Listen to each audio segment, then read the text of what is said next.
algorithms for gapped group testing and junta testing. Thanks. Thanks for the introduction. So the broad area about which I'll be talking is property testing. And property testing is something that has been studied in classical computer science quite a lot. Property testing means that we are looking at computational problems at which we have to distinguish the case when an object has certain property from the case when object is far from having this property. So we are not interested in objects that differ from an object having the property in some small detail. We are only interested in distinguishing, does it have property or is it far from it? So why is this interesting? There are basically two reasons. The first thing is, if we just want to test a property, we don't have to look at the whole input data. It might be enough to sample some small part of input data, and based on that, come to a conclusion. Does it have the property, or is it far from it? And because of that, property testing algorithms might be useful for processing large amounts of data. And the second reason why property testing is interesting is that it has quite a few applications in classical complexity theory as a building block towards building something else. So here are two examples of property testing in a classical context. So first example is testing sortedness.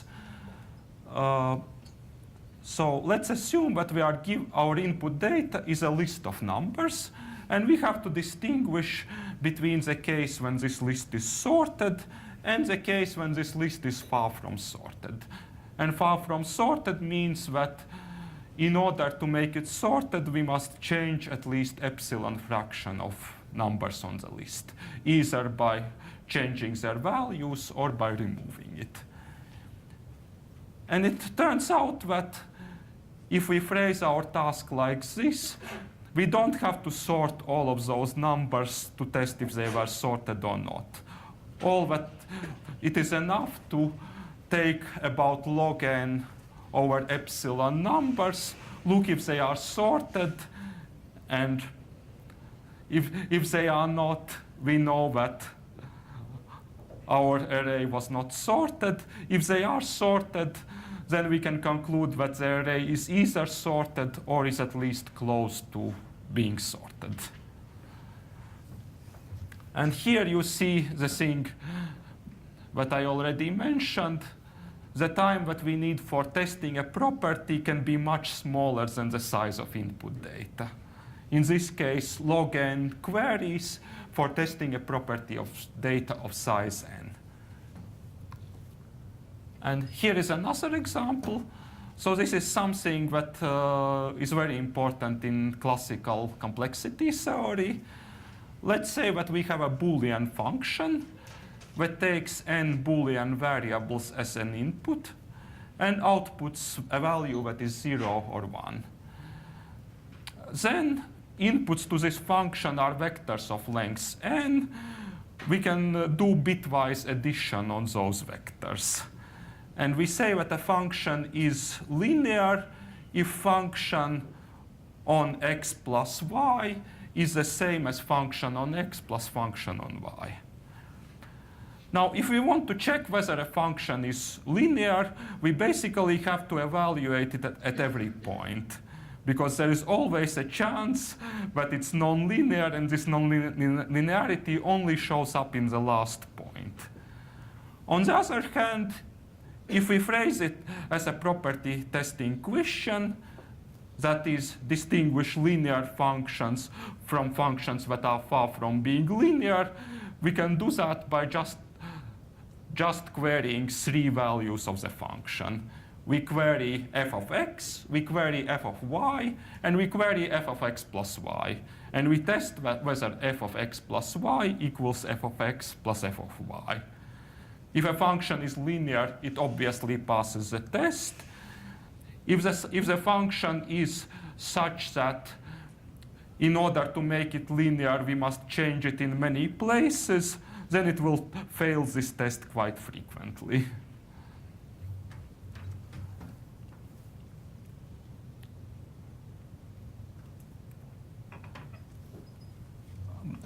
Over the last years, there has been an increasing interest in exploring property testing in the quantum world. And property testing in quantum world can come in many varieties. We can think of testing classical properties like the two that I mentioned by a quantum algorithm, or we can even think of testing properties of quantum states by a quantum algorithm within the same framework, but we want to distinguish whether a quantum state has a property or is far from having it.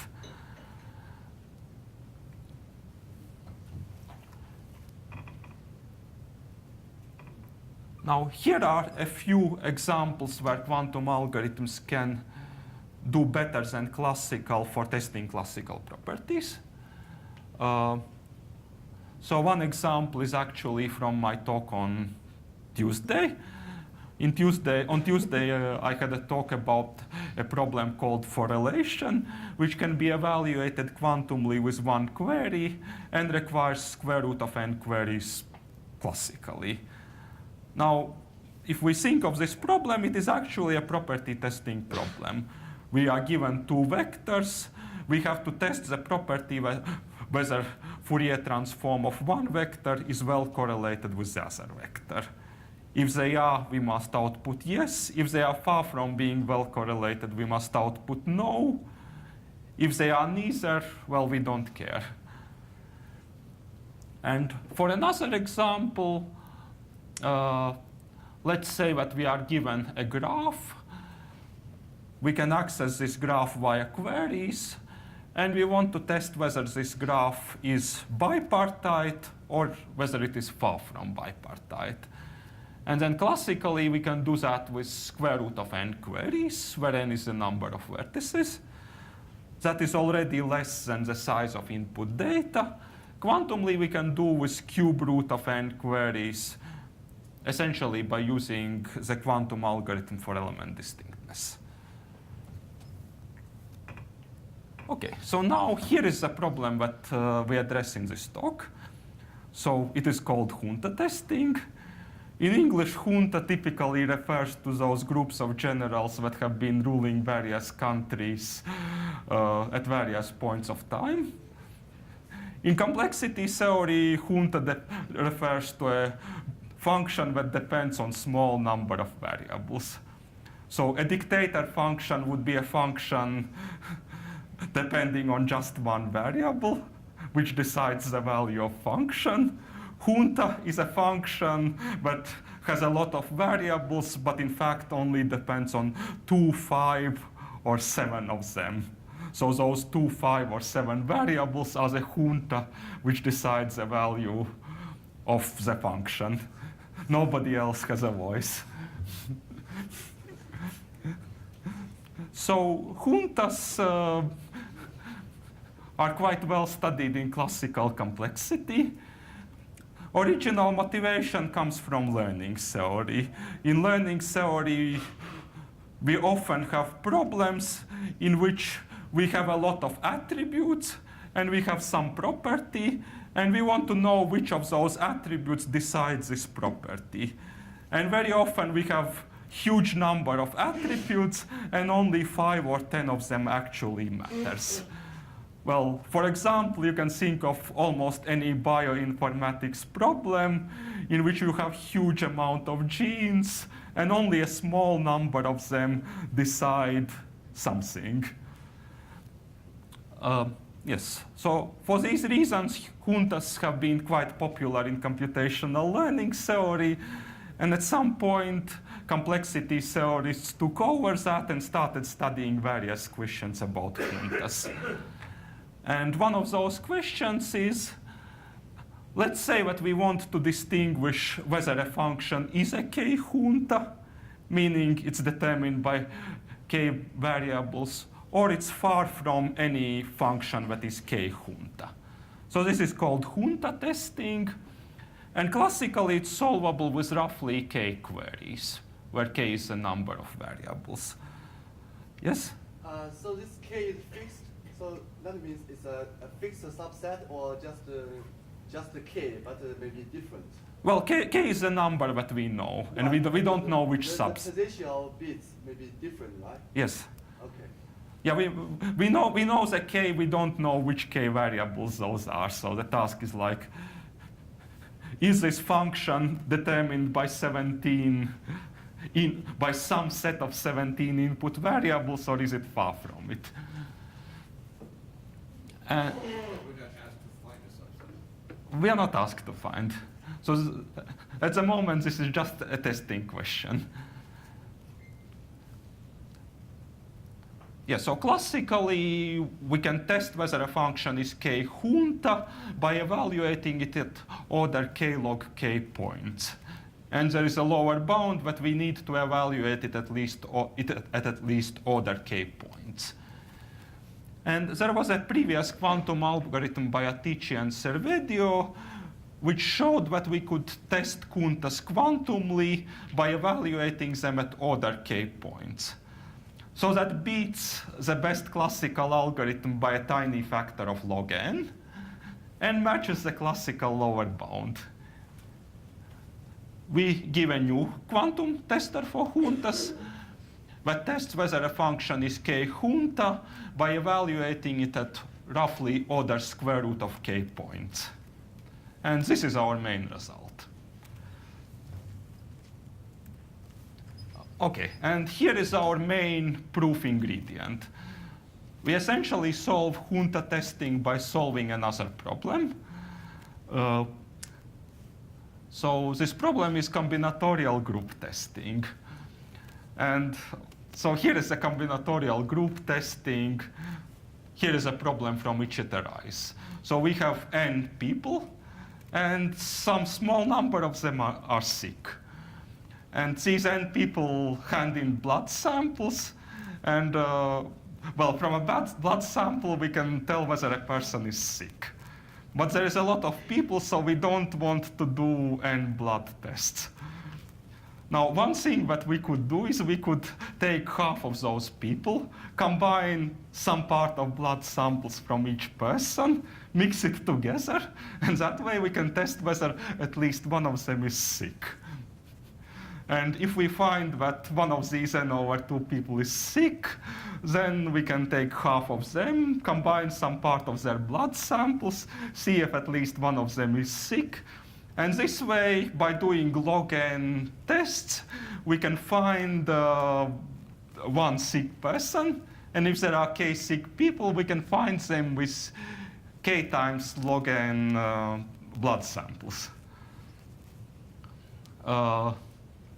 OK, so how do we phrase it mathematically? Well, we have an unknown set A of size k. And we can evaluate a function of subsets S, which is equal to 1 whenever the unknown subset intersects the subset on which we are evaluating the function.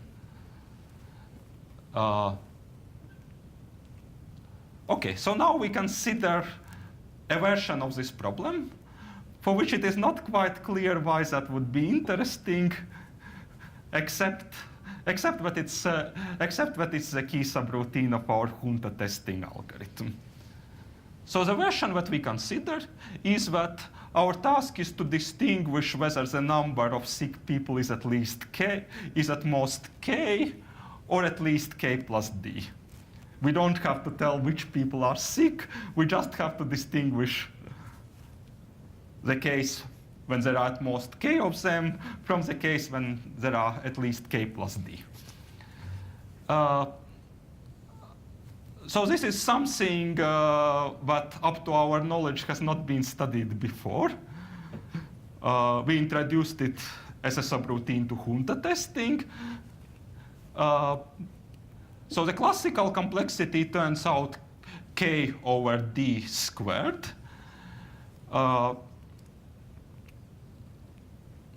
So bigger the difference between the two numbers between which we have to distinguish, easier it gets. Quantum complexity is square root of k over d. One thing that is interesting here is that quantum over classical speedup is the force power. So it does not depend on n. It does not depend on n. Well, I'm not sure. There might be log n factor somewhere, but there is nothing more significant than log n. So quantum complexity is a fourth root of the classical. And this is unusual because most of our quantum speedups are either quadratic, if they are Grover-like, or they are exponential. Here we have something in the middle. Not quite exponential, but more than quadratic. OK, and here is how we use combinatorial group testing to test juntas. So the task is to distinguish the case when function depends only on k variables from the case when it's far from any such function. Now, we can show that if a function is far from any function that depends only on k variables, then there is d such that there are k plus d variables, each of which has a non-negligible influence on the value of function. Then, person being sick, people correspond to variables. Person being sick corresponds to variable which is having a substantial influence on the function. Test whether a subset of people contain a sick person corresponds to a test whether at least one of the variables in this set has a substantial influence. And the quantum tester is, we use this group testing for distinguishing whether there are at most k influential variables from the case when there are at least k plus d influential variables. And the way complexity works out, the number of queries, the number of times we need to evaluate the function f is order square root of k over epsilon, which is a product of square root of k over d for this gapped group testing, and square root of d over epsilon. Well, this is the time that we need to test whether a variable has a substantial influence or not. Now, let me go a little bit into proofs. I will give a high-level overview of how this combinatorial group testing works. So it all starts from the adversary bound on quantum query algorithms. So the adversary method is a method for proving lower bounds on how many queries do we need to solve various computational tasks. And it's probably the most commonly used method for that. And the way this method works is it looks at algorithm states at various inputs. It looks at inner products of them.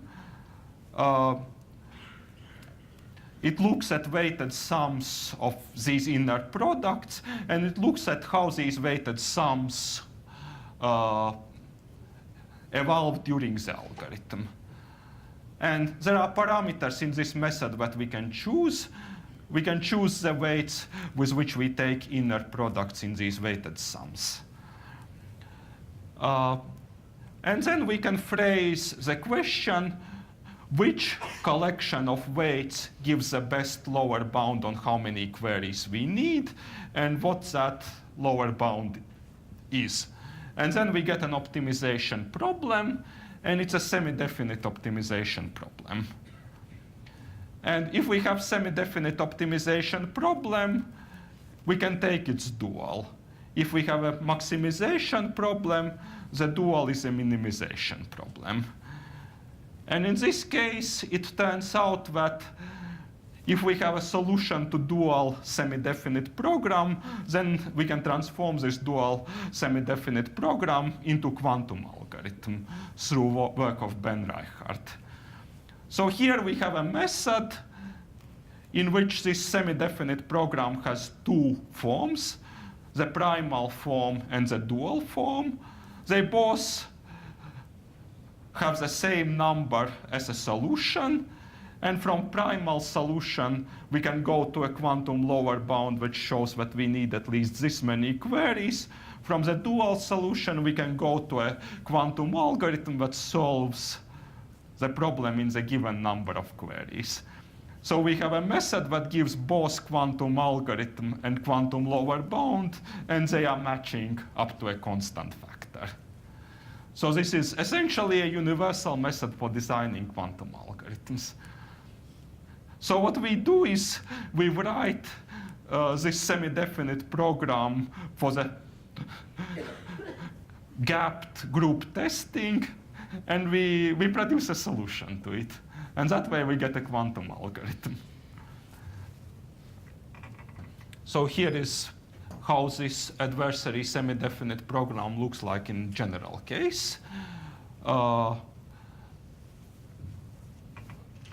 And here is how it looks in the case of gapped group testing. And then we find a solution to this optimization problem.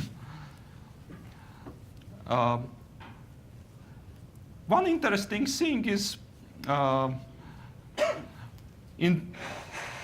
have been several algorithms which have been derived this way through the adversary bound, mostly through work of Aleksandrs, Belovs, and quite a few they are all efficient in the number of queries.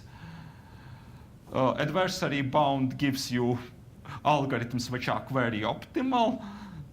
They are not necessarily time optimal, because not always you can, the transformations which correspond to best solution of this semi-definite program, they don't have to be time efficient at all. In our case, we can actually design take this solution to the semi-definite program and design an algorithm which is time efficient.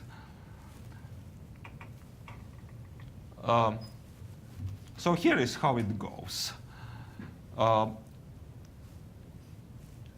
Generally, if we have a solution to this semi-definite program and we want to convert it into an algorithm, it goes like this.